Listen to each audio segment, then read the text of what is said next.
नमस्कार दोस्तों, एक बार फिर से स्वागत है आपका गुरुजी एजुकेशन यूट्यूब चैनल में। मैं प्रभाकर सांडिल्य आप लोगों का स्वागत करता हूं। आज से हम लोग पॉलिटिकल साइंस की पढ़ाई शुरू करेंगे। पॉलिटिकल साइंस में ये किस सब के लिए है ये पहले ही बता दिया जाता है कि आगे आने वाले किसी भी कॉम्पिटिटिव एग्ज़ाम, चाहे वो यूपीएससी से संबंधित हो या एसएससी से या रेलवे या किसी भी ऐसे एग्ज़ाम जिसमें कि जीके जीएस आती है, उसमें ये पॉलिटिकल साइंस की ये जो सीरीज चलेगी उसमें से संबंधित क्वेश्चन पूछा जा सकता है। तो इसीलिए इस चैनल को ज़्यादा से ज़्यादा सब्सक्राइब करें, लाइक करें और शेयर करें। आप लोगों को सुविधा के लिए सबसे पहले जब ये हम संविधान की ये सीरीज़ शुरू करेंगे, पॉलिटिकल साइंस की सीरीज़ जो हम शुरू करेंगे, तो सबसे पहले हम बताते हैं कि संविधान क्या होता है। व्हाट इज़ संविधान, मतलब what is constitution.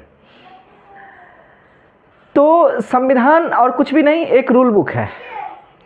Constitution is a set of rule book which describe how to a democratic government will ruled. किस प्रकार से एक डेमोक्रेसी एक प्रकार मतलब कि इसको रूल किया जाएगा, ये उसमें बताया जाता है। अब इसमें जो है सो क्वेश्चन ये आती है कि क्या एक डेमोक्रेसी ही रूल किया जा सकता है एक संविधान के द्वारा?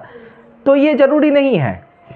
संविधान शासन की जितनी प्रणालियाँ होती है, जितने भी प्रकार के शासन की प्रणालियाँ होती है, वो रूल किया जा सकता है संविधान के द्वारा।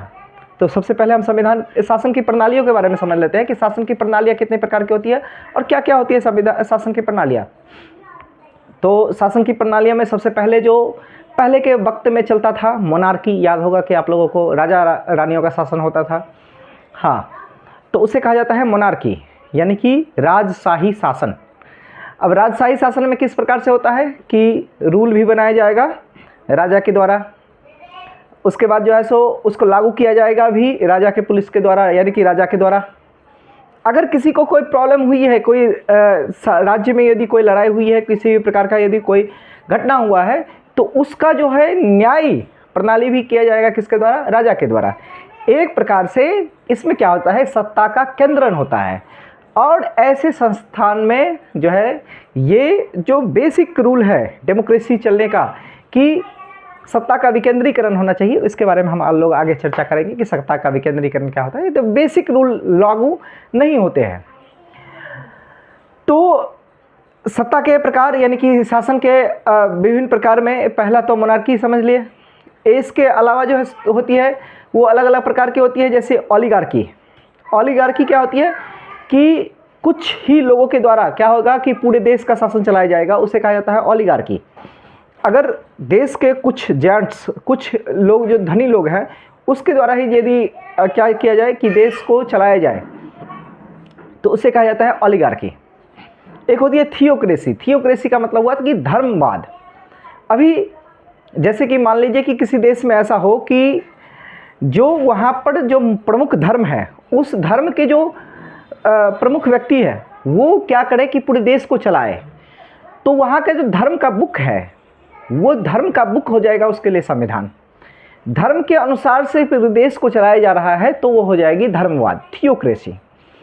इसके अलावा होती है एक एरिस्टोक्रेसी। एरिस्टोक्रेसी का मतलब होता है कि कुलीन, कुछ कुलीन लोग होते हैं, कुलीन लोगों के द्वारा ये माना जाता है कि पूरे देश जो होती है वो निम्न वर्ग है और उसके ऊपर हम लोग शासन करेंगे, ये हो गया एरिस्टोक्रेसी। इस प्रकार से और बहुत प्रकार की होती है। तो मतलब कि शासन की प्रणालियाँ जिसमें कि अभी जो चलती है, जो सर्वश्रेष्ठ मानी जाती है अभी तक, उसे माना जाता है कि डेमोक्रेसी है। डेमोक्रेसी का मतलब हुआ कि जनता का शासन, जनता का, जनता के लिए, जनता के द्वारा शासन। अच्छा, ये जो दिया गया है ये डेफिनेशन अगर कहीं पर लिखने के लिए आती है तो ये अब्राहम लिंकन के द्वारा दिया गया था, जो कि किसके प्रेसिडेंट है? यूएसए के पूर्व प्रेसिडेंट रहे हैं। तो ये याद रखना है, अब्राहम लिंकन के द्वारा दिया गया था। Democracy is the government of the people, by the people, for the people. हाँ, तो हम लोग समझ गए कि संविधान क्या होता है और संविधान कहाँ लागू किया जाता है, कहाँ लागू किया जा सकता है। क्या संविधान लिखित में ही होना ज़रूरी है? देखो, ज़रूरी नहीं है। संविधान जो है सो सबसे पहले लिखित में आया है अमेरिका की आज़ादी के बाद, यानी कि यूएसए में सबसे पहला लिखित संविधान आया है। तो इससे पहले भी कोई कानून रही है? तो हाँ, रही है। लेकिन हम लोगों के मतलब कि को याद रखना है कि सबसे पहला अलिखित संविधान जो दी रही है, तो अलिखित संविधान रही है यूके के पास। लेकिन यूके के संविधान इतना मतलब कि कमज़ोर है, इतना लचीला है। लचीला का मतलब हुआ कि जिसको जो तुरंत बदला जा सकता है। तो यूके का संविधान इतना लचीला है कि उसको तुरंत ही संसद के द्वारा बदला जा सकता है। अब ये संसद क्या हुआ, तो संसद एक लेजिस्लेटिव असेंबली हुई, लेजिस्लेटिव असेंबली जिसके द्वारा कि कानून बनाया जाता है।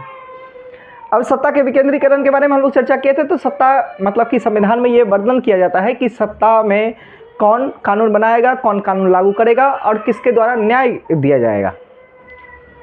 तो जो कानून बनाएगा उसे कहा जाता है लेजिस्लेटिव।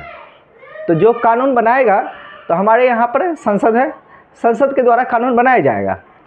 तो संसद के द्वारा जो कानून बनाया जाएगा, तो ये जो ब्रिटेन में है वो बहुत ही क्या है कि लचीला कानून है कि संसद के द्वारा उसको क्या किया जा सकता है कि तुरंत ही बदला जा सकता है।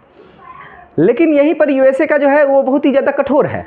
लेजिस्लेटिव असेंबली मतलब संविधान है कि बहुत कठोर है, इसको जो है सो जल्दी ही बदला नहीं जा सकता है। अभी तक समझ सकते हैं कि 200 सालों का शासन रहा है, मतलब 200 सालों से अधिक का शासन रहा है। और अमेरिका के संविधान में मात्र 27 बार संविधान संशोधन हुआ है। और हमारे भारत की जो संविधान रही है वो ना ज़्यादा लचीला है और ना ज़्यादा कठोर है, क्योंकि इसमें जो है सो इतना इजी तरीके से कुछ भी बदला नहीं जा सकता है और बदलना बहुत ज़्यादा हार्ड भी नहीं है। इसके बारे में हम लोग आएंगे कि संविधान का संशोधन किस प्रकार से किया जाता है। आगे के वीडियोस में इसका जो है सो वर्णन किया जाएगा। तो संविधान के बारे में हम लोग समझ लिए। सबसे पहला लिखित संविधान रहा है यूएसए का। सबसे पहला अलिखित संविधान जो कहा जाता है वो रहा है किसका, यूके का, यानी कि ब्रिटेन का। जो सबसे बड़ा संविधान लिखित संविधान है वो अभी इंडिया का है, ये भी याद रखना है। इंडिया के जो संविधान है उसमें जो है सो आर्टिकल्स 395 है। एक्चुअली में अभी भी 395 ही है, लेकिन इतना बार जो संविधान संशोधन हुआ है ना, तो उसके आर्टिकल को जोड़ करके, जैसे कि आर्टिकल 21 है, 21 में एज लगा दिया गया। इस प्रकार से बहुत सारे संविधान में संशोधन करने के बाद वो जो कैलकुलेट किया जाएगा एक एक करके, तो 448 या कहीं कहीं के पर कहा जाएगा कि 450 प्लस जो है सो आर्टिकल्स हैं। तो इसके आर्टिकल्स के बारे में याद रखना है कि टोटल यदि गिनती मतलब कि आर्टिकल यदि कहा जाएगा तो वो है 395। सबसे बड़ा संविधान माना जाता है कि भारत का संविधान है, पूरे विश्व में सबसे बड़ा लिखित संविधान है। ठीक है, अब चर्चा आती है कि संविधानवाद क्या है। What is constitutionalism. संविधानवाद का अर्थ हुआ कि यदि किसी देश का सरकार संविधान के हिसाब से चलता है। अब संविधान के हिसाब से चलने का अर्थ क्या हुआ, तो कुछ उसकी कैटेगरी होती है, उस कैटेगरी पर यदि उतरता है तो उसे कहा जाएगा कि ये संविधानवाद है।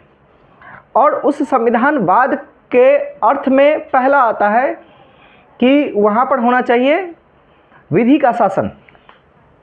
विधि का शासन एक बहुत ही बड़े फिलोसफर के द्वारा दिया गया था। विधि का शासन किसे कहा जाता है, तो विधि का शासन कहा गया था डाइसी के द्वारा, कि जहाँ पर कानून सबसे ऊपर हो।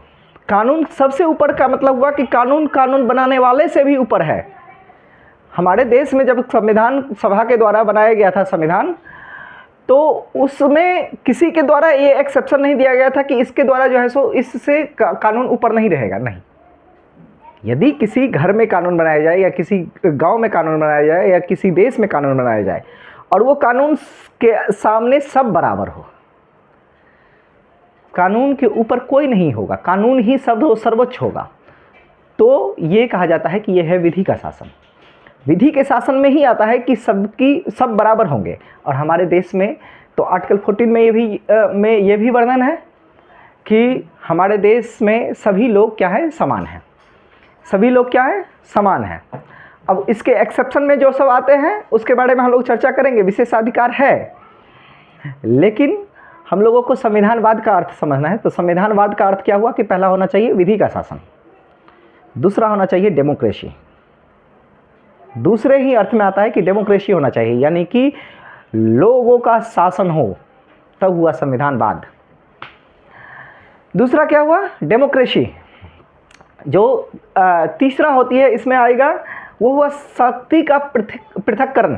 शक्ति का पृथक्करण एक बहुत ही बड़े फिलोसफर, यहाँ पर फिर से फिलोसफर का नाम याद रखना है, मोंटेस्क्यू के द्वारा दिया गया था।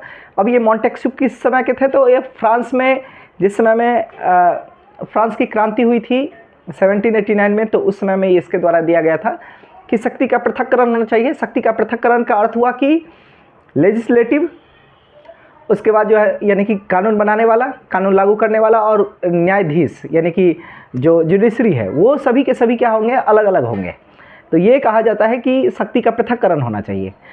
हमारे देश में विधायिका, कार्यपालिका और न्यायपालिका तीनों अलग अलग है। तो इसे कहा जाता है क्या, संविधानवाद। संविधानवाद पे जो नेक्स्ट इसकी शर्त होती है वो होती है स्वतंत्र न्यायपालिका। अब स्वतंत्र यदि न्यायपालिका नहीं है तो कानून के द्वारा यानी कि संसद के द्वारा किसी भी प्रकार के तबके, किसी एक तबके के लिए मान लीजिए कि संविधान के विरुद्ध जाकर के कानून बना दिया जाता है, तो उसको न्यायपालिका क्या कर सकती है कि उसको न्याय नहीं दे सकती है। तो इस प्रकार से तो क्या हो जाएगा, अन्याय हो जाएगा। तो न्यायपालिका को क्या होना चाहिए, स्वतंत्र न्यायपालिका होना चाहिए। शक्ति के पृथक्करण में कहा गया था कि सभी अलग अलग होंगे। सभी अलग अलग इसलिए होते हैं कि एक दूसरे पर नकेल भी कर सके, और न्यायपालिका को स्वतंत्र इसलिए रखना होता है क्योंकि किसी के द्वारा यदि गलत काम किया जाएगा तो उसके ऊपर क्या किया जाए कि बराबर उसको न्याय दिया जा सके, चाहे वो किसी भी कैटेगरी का हो, किसी भी लोग, कोई भी स्तर का लोग हो, चाहे वो सलमान खान क्यों ना हो, उनको भी बराबर ही उसी कोर्ट में आना पड़ेगा जिसमें कि एक सामान्य हमारे गांव के जो है सो पान बेचने वाले हों, चाहे रिक्शा चलाने वाले हों, कोई भी हो, सभी को समान कोर्ट में जाना पड़ेगा। ये होती है स्वतंत्र न्यायपालिका। जो अगला शर्त है हमारे देश में कि स्वतंत्र मीडिया होना चाहिए। अब ये हमारे देश की अभी स्थिति क्या है उस पर ये चर्चा नहीं हो रही है कि स्वतंत्र मीडिया है कि नहीं है, ये बहुत ही कंट्रोवर्शियल चीज़ है। लेकिन हमारे देश संविधान के अनुसार से कहा जाता है कि किसी भी लोकतंत्र का चौथा जो स्तंभ होता है वो होता है मीडिया। तो स्वतंत्र मीडिया होना चाहिए, ये संविधानवाद की एक शर्त है। संविधानवाद की शर्त में नागरिक के अधिकारों की गारंटी। नागरिक के अधिकार में हम लोग फंडामेंटल राइट में आएंगे, और इसके अलावा जो है कॉन्स्टिट्यूशनल राइट में आएंगे, यानी कि लीगल राइट में आएंगे। तो बहुत सारे राइट होते हैं। तो नागरिकों की अधिकार होना चाहिए, और नागरिकों का जो अधिकार होता है वो राज्य के विरुद्ध होता है। हाँ, तो ये जो हम लोग अभी पढ़ेंगे मतलब कि फंडामेंटल राइट के बारे में पढ़ेंगे, तो उसमें हम आपको बताएंगे कि किस प्रकार से लोगों का जो फंडामेंटल राइट होता है वो राज्य के विरुद्ध होता है। राज्य से मतलब कि छीन करके लिया जाता है ये अधिकार। अब राज्य का मतलब कोई बिहार, यूपी या फिर मध्य प्रदेश नहीं है, पूरे देश को कहा जाता है राज्य। इसके बारे में राज्य का परिभाषा भी दिया गया है आर्टिकल 12 में, इसके बारे में भी हम लोग चर्चा करेंगे। आप लोग इसको ज़्यादा से ज़्यादा जानने के लिए जो है सो इस चैनल को लगातार स्टे ट्यून्ड, इसमें लगातार बने रहिए, तो और ज़्यादा से ज़्यादा जान पाइएगा। हम लोग कल से इसकी सीरीज को पूरे रेगुलर तरीके से चलाएंगे। आज के लिए बस इतना ही। Thank you. चैनल को लाइक कीजिए, सब्सक्राइब कीजिए और शेयर कीजिए, जहाँ जहाँ तक हो सके शेयर कीजिए। Thank you.